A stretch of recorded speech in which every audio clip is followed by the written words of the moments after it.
How are you doing? Alhamdulillah, Alhamdulillah. And I'm in the company of my parents too, but they're usually not the talkative type on Zoom.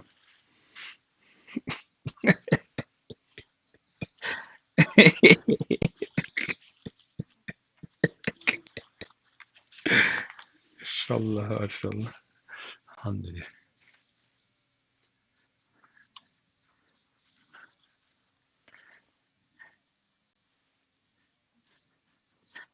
You have to sign in your name and your whatever information it'll ask you, and then you're fixed for that time.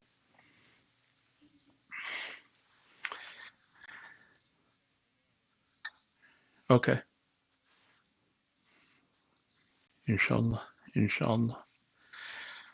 All right, inshallah. Let us begin. Bismillahir Rahmanir Rahim. عن أبي سعيد الخدري عن أبي هريرة رضي الله عنهما عن النبي صلى الله عليه وسلم قال: ما يصيب المسلم من نصب ولا وصب ولا هم ولا حزن ولا أذى ولا غم حتى الشوكة يشاكها إلا كفر الله بها من خطاياه. رواه البخاري.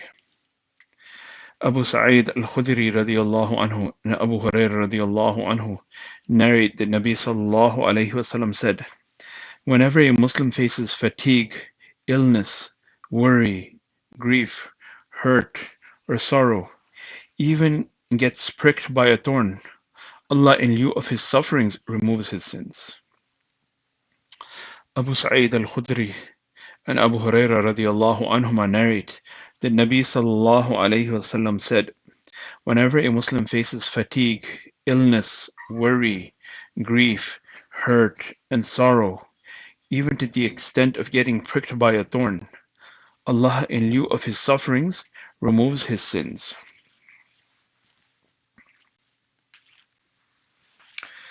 عن عائشة رضي الله عنها قالت: سمعت رسول الله صلى الله عليه وسلم قال: ما من مسلم يشاك شوكة فما فوقها إلا كتبت له بها درجة ومحيت عنه بها خطيئة. رواه مسلم. Aisha radiallahu anha narrates, I heard Rasulullah sallallahu alayhi wasallam saying, no Muslim is pierced by a thorn or is inflicted with something even less, except that he is elevated by one rank in paradise, and a sin is erased for him. Aisha radiallahu anha narrates, I heard Rasulullah sallallahu alayhi wasallam saying, no Muslim is pierced by a thorn or is inflicted with something even less, except that he is elevated by one rank in paradise, and a sin is erased for him.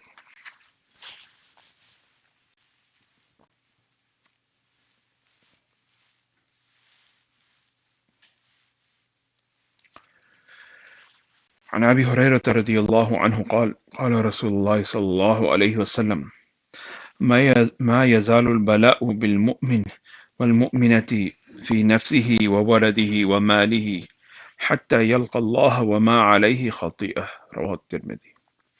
Abu Hurairah radiallahu anhu narrates that Rasulullah sallallahu alayhi wasallam said, a believing man or a believing woman continues to remain under trials and afflictions. A believing man or a believing woman continues to remain under trials and afflictions on his own self, on his children, and his wealth, until he meets Allah in such a condition that not a single sin remains on him.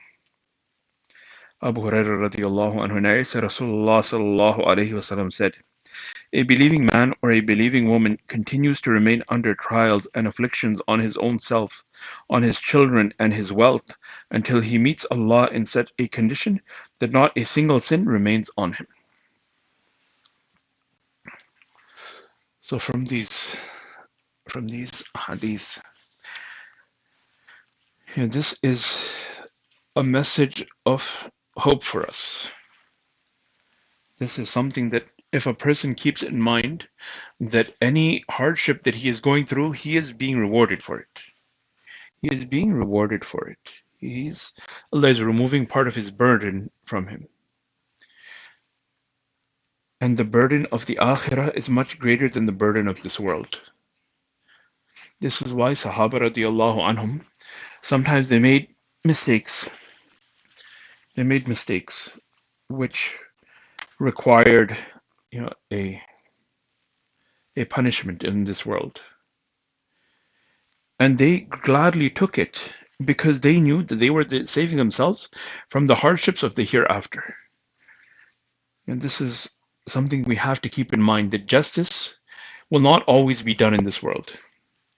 Justice will not always be done in this world. This world is not the place of justice. This world is the place of trials. Some amount of justice will be done in the world, but this world is inherently a place of trials. Gee.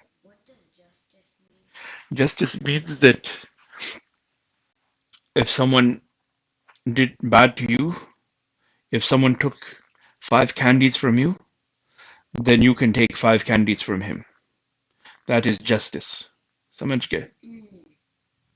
If someone took $20 of yours or took 5 quarters of yours, you had 5 quarters lying on your desk, and then someone who's also looking to get a lot of quarters takes those 5 quarters, then, but you don't know who it was. Then what happens? You say, Ya Allah, someone took my 5 quarters. Ya Allah, you give me my quarters back, please.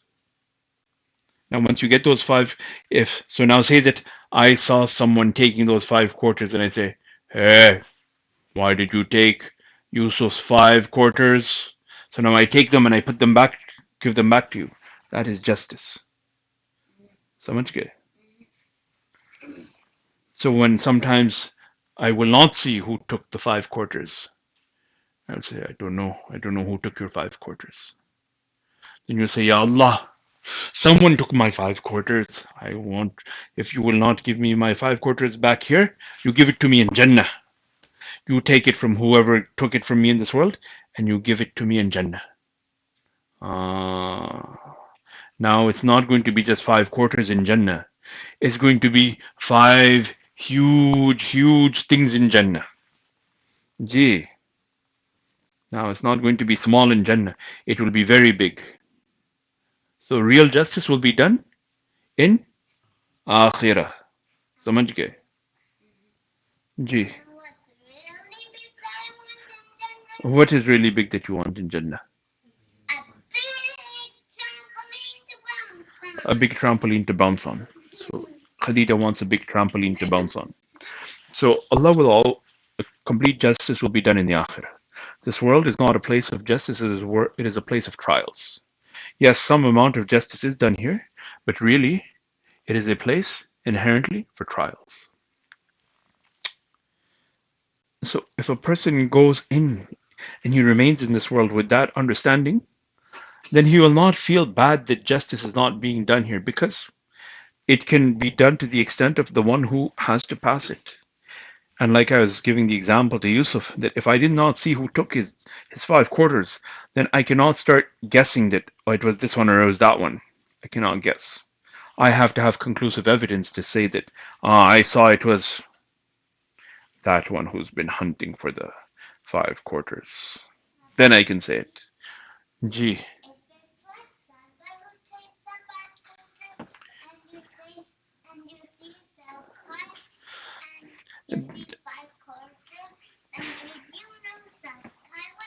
If I saw Saad Bhai taking it, then I will tell Saad, you're taking 5 quarters from Yusuf, give them back to him. And Saad will be like, these aren't my quarters. I'm like, no, they're Yusuf quarters. And Saad Bhai will say like, okay, here, take $5. I'm sorry about it. Because Saad Bhai will not steal, inshallah. And especially not 5 quarters. Cha? समझ गए Khadija?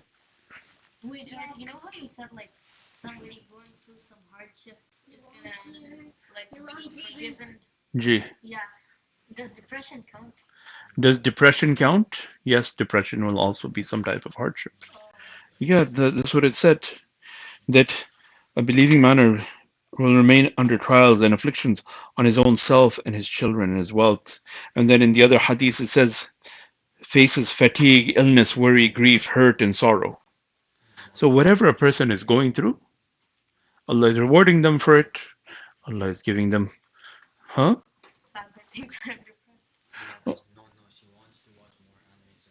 Ya Allah, ya Allah. Inshallah, Allah will reward you. Allah will reward you. Don't worry about it. The little hardships, the little trials we go through. So this world is not a place of ease. It's not a place of comfort. It's not a place of justice. Justice will be done in the hereafter. And when a person sees what justice Allah will do and the reward, when a person will see what reward Allah has in store for someone who is patient on the injustices done in the world, then they will wish that nothing was given to them in this world.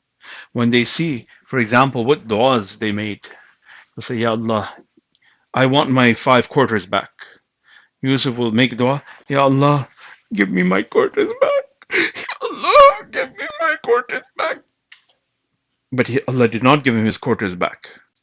Allah kept something in store for him in Jannah. Then when he will see the reward of what he got in exchange, he'll be like, Ya Allah, it would have been better if you had not listened to any one of my du'as. But this we'll understand only down the line there. Or we will see it with our eyes down the line there. But inshallah, we make such an effort so that we prepare ourselves. That something comes our way which is unfavorable, we make the most out of it. And we move forward. We do not let bring us down. Rather, we console ourselves that Allah will give us something better. And He will give us something that we could not imagine. He will give us something that we could not imagine. One time I was in Haiti. We're visiting the Muslims in the area there. We were in Jamaat there. So we stayed, it was 3 of us from Montreal, and we ended up staying in a house because we reached the masjid when it was like midnight. So there was someone who lived across the house, and they had a family of 7. And this lady who was there, she used to be a teacher in the masjid or something. I don't remember exactly. It was in 2001. But they let us stay in one of their rooms. There was 2 rooms in the house. They let us stay in one of the rooms. And that's where 7 people would stay, in a house with 2 rooms. And they gave up 1 room for us. And then the rest of the family, 7 people, stayed in the other room. Now imagine such a person, you tell them there is a thing called a 7-star hotel. There's a thing called a 7-star hotel. Now when we go to a 5-star hotel, we're impressed. But then a person thinks that 7-star, what is a 7-star hotel? Until a person has been in that type of luxury, he cannot imagine what is that type of luxury. And once he starts seeing, he's like, oof, even your garbage cans look that good. Man, your garbage cans look better than our decorations. So, he starts getting shocked. Like, wow, I can't imagine that something like that exists. So for going from, that level all the way to seeing something that's, top, they say, wow, I couldn't even imagine anything like that existed. So what a person, he will leave from this world and he'll see what there is over there. It's going to be like, degrees greater than that. It's not even going to be, it's going to be degrees different. That he'll wish that, wow, I wish that if this is just what your garbage cans look like, I wish that, my whole house was made of your garbage cans, let alone, the luxurious stuff and the ornaments. Even the garbage cans would have been better than my entire house. So may Allah give us tawfiq.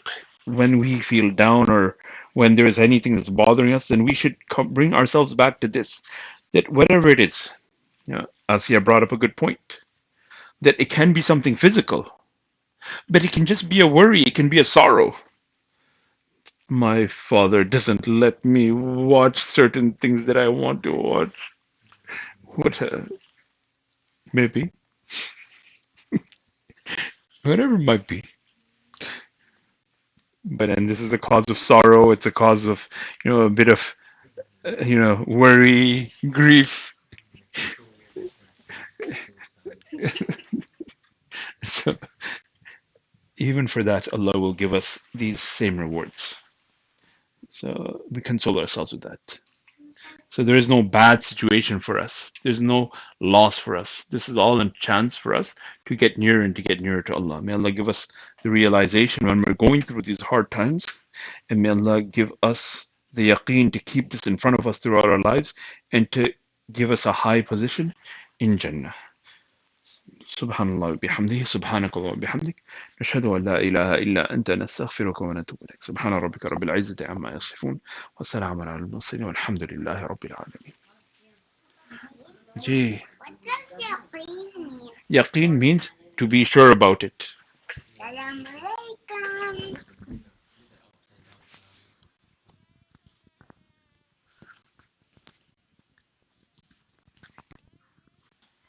Good, alhamdulillah. Good, alhamdulillah. How are you?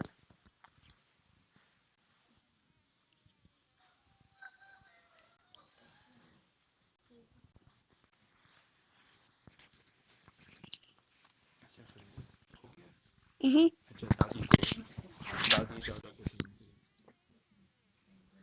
Okay.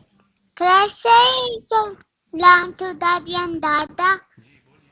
Salam alaikum, Daddy. Salam alaikum, Dada. السلام عليكم.